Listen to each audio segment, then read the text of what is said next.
Okay, Nigel. You've been in the parliament for 20 years. I'm a newcomer. I'm new in politics, and I've only been half a year in the parliament. What's your best advice? Well, like you, I was brand new. I was just turned 35 when I first came here. I'd been in business for 18 years before I became an MEP, so I was a complete outsider coming into politics, and it's very interesting. Within the first few weeks of being here, I began to understand why people go native, why people change, because actually it's very tempting.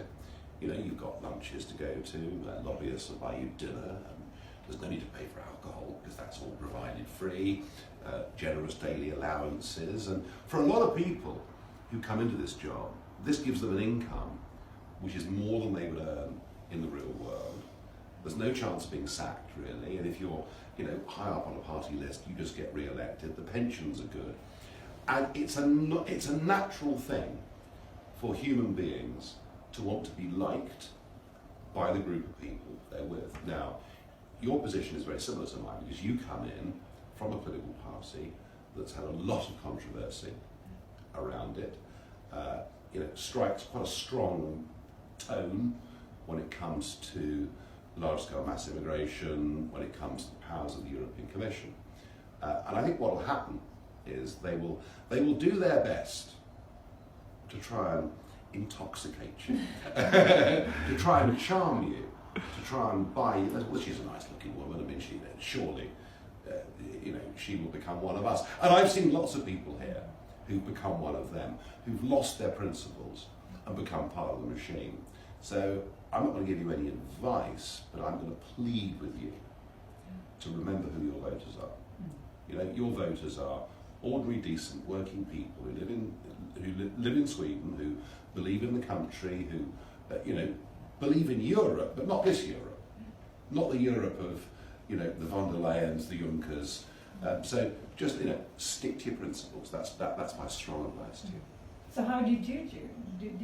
How did you stick to your principles? Well, do you know what? I learned very early on that being a pantomime villain was quite fun. So I get up in the chamber, and in some of the big dramatic debates, I mean, as soon as my name's called out, 400 people start booing. Well, of course, I just love this. Hand it up, when I first came here, it was very difficult. In about 2006-07. I began to wonder whether I'd stand again for re-election because it was very difficult to get. You came here, and getting noticed was very, very difficult. Mainstream media not interested, and then something called YouTube hove into view, and there's no doubt about it. YouTube made my career. YouTube made UKIP a big national party. YouTube helped us win the European elections of 2014. So I was able to use social media, and suddenly then, because of what was happening in the chamber, because Schultz would be screaming at me, and this kind of thing going on, and then once I got big hits on YouTube, then actually the world's media started watching it. So I enjoyed being the pantomime villain, and you know what? If people say rude things to me in the lift, they're just a bunch of losers anyway. I mean, they don't pass the Farage test, so I have two criteria. Right? Every human being is judged by these two criteria. Number one, would I employ them? And number two, would I want to have a drink with them? And most people that work in these institutions fail on both criteria, so I couldn't give a damn what they think about me.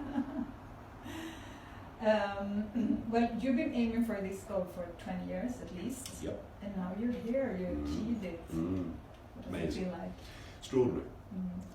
Extraordinary. When I think back to me walking through the doors here in July 1999, the European Parliament building was brand new, and there were three of us from UKIP that came here, and we were literally, we were the three secessionists. We were the only three in the entire Parliament who thought their countries ought to leave.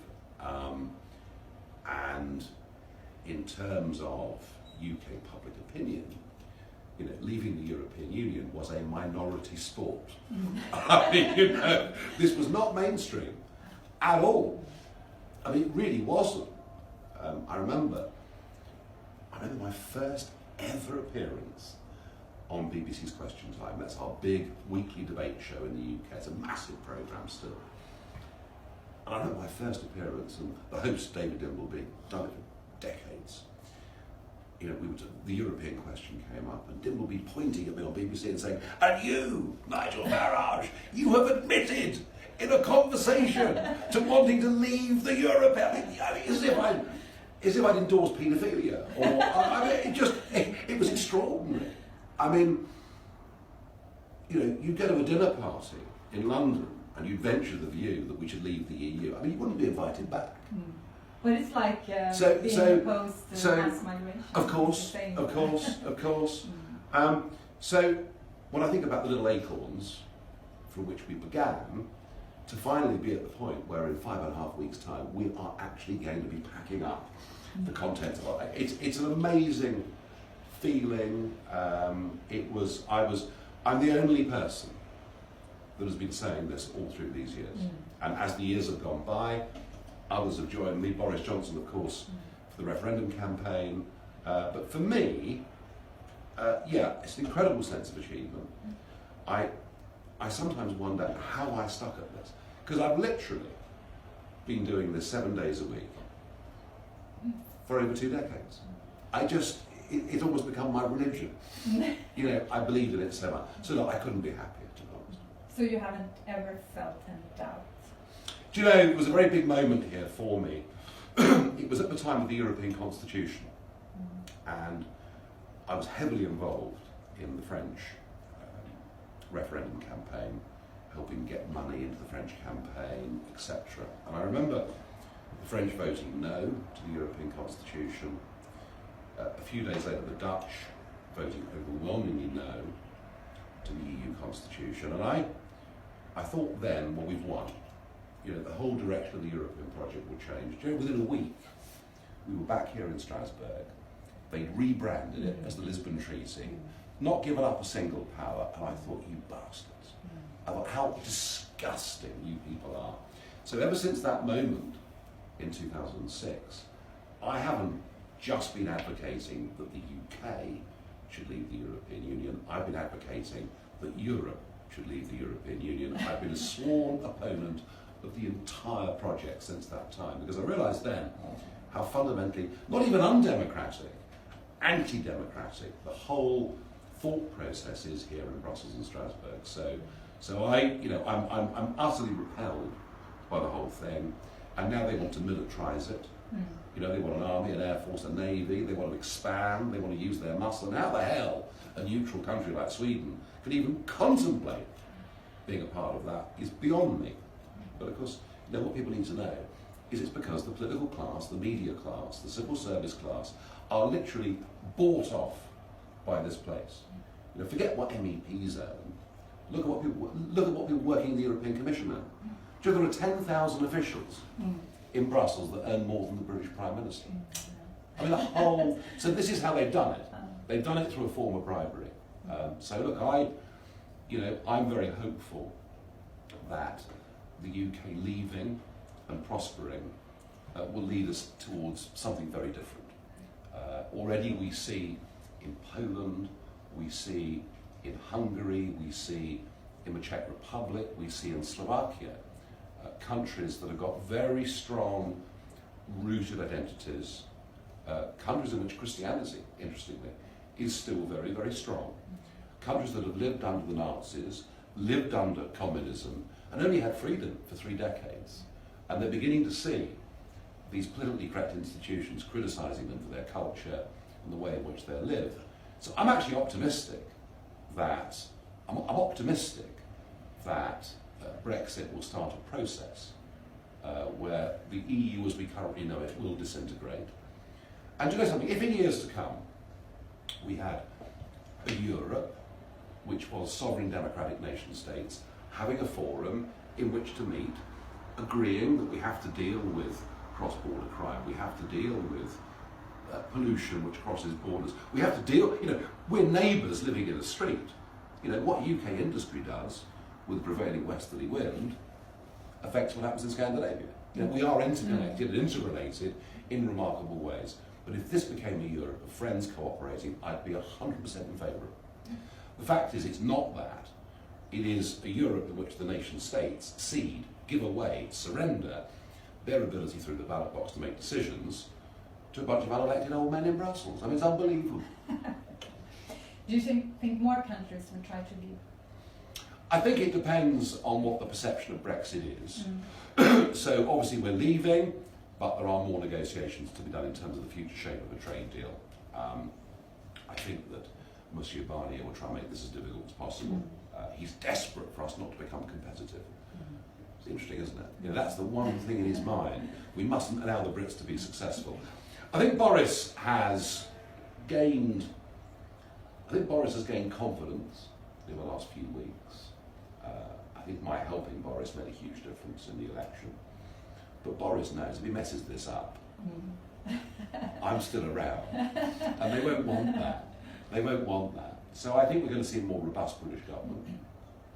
I'm certainly hopeful of that. And I think if in 2 or 3 years' time we've completely left and we're doing well, then I think in countries like Denmark, inevitably the conversation about leaving will happen.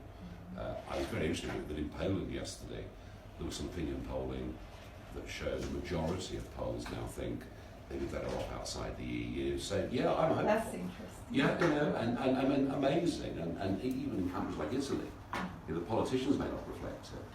You know, you have to explain to people what leaving really means.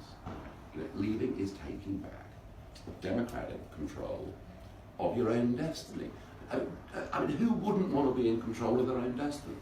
It's a very normal human condition to want something like that. What are the main challenges in the UK in the short run and the long run, apart from Brexit Well, I think the north-south divide. London is an utterly dominant city. All the money's there, all the wealth's there, all the investment's there. It's got full employment. It's, you know, I mean, in terms of, and you go further north, and we're not talking vast distances. You know, you go within your, I mean, I was going to say 200 miles, but sort of in your language, 300 kilometres or whatever. Yeah, I mean, you go 300 k's north, and you find that people's job opportunities are fewer. You find public infrastructure in terms of roads and railway connections is inferior. You find mobile phones don't work in half the areas, literally. You find broadband connectivity is very patchy. And people's life expectancy is years lower than people living in London. A massive disparity between the north and the south. And I think, those northern voters started voting for me in UKIP. They overwhelmingly voted for me in the Brexit party. And they've now gone to Boris. They're Boris's voters and say, Boris has to find a way to spend money wisely to bring the north of England up to a better standard than it currently is. I think that's a huge challenge. Scotland's an enormous challenge. You know, we have this. It's funny, isn't it? Scottish nationalism, because it's pro-EU, everyone thinks it's nice and cuddly and fluffy. Any other form of nationalism, whether it's mine or yours, they think it's repulsive. You know, Catalonia.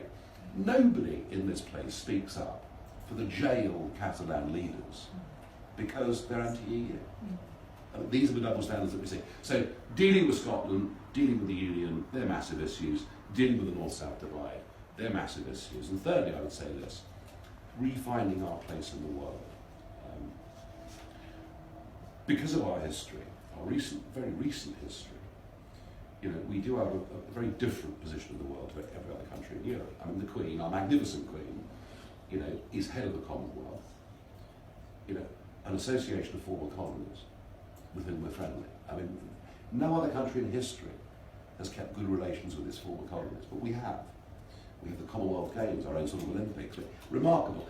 And if you look at the Commonwealth, if you add in the United States of America, it's 2.7 billion people out there speak English, have British law. I've been with us in our big crises of the 20th century, sent men and women to come and support us and fight with us and help us. So I think the other big thing post-Brexit is the United Kingdom re-establishing its place in the world. And I'm very excited by that. I think that being part of the European Union has really held us back, inhibited us. You know, I don't want the empire back, But I do think that the UK has got a much more constructive role to play on the world stage, and one of the areas we ought to be doing that is, I mean, so many of the African countries who are making progress, they've got huge social problems, but they are making progress. What does the EU do? It goes and rapes and pillages their fisheries. It puts massive tariffs on their exports to us. You know, whether it's the Ghanaians producing cocoa products, chocolate products, or whatever. And I would like to think that we could, as a country, start to help the poorer developing countries once we're freed from, and let's face it, the European Union is run by half a dozen big companies. The big banks, the big companies run the whole thing.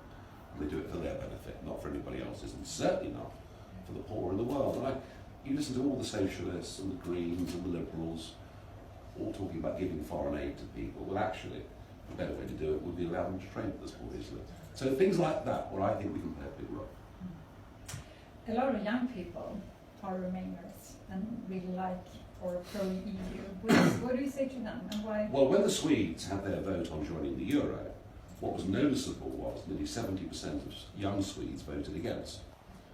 When you look at the growth of the Five-Star movement in Italy, it's nearly all under 40. When you look at Marine Le Pen's vote in France, you'll find that actually, amongst the under 30s, she was the most popular. So, around Europe, there are quite a lot of left and right wing movements that are rebellious about Brussels, where young people make up the votes. In Britain, it's the other way round. I think it's because we didn't join the euro. I think if we joined the euro, an economic catastrophe had come to Britain, the young would be against it. And I think there is a broader debate in our country, in America and elsewhere, about the university system.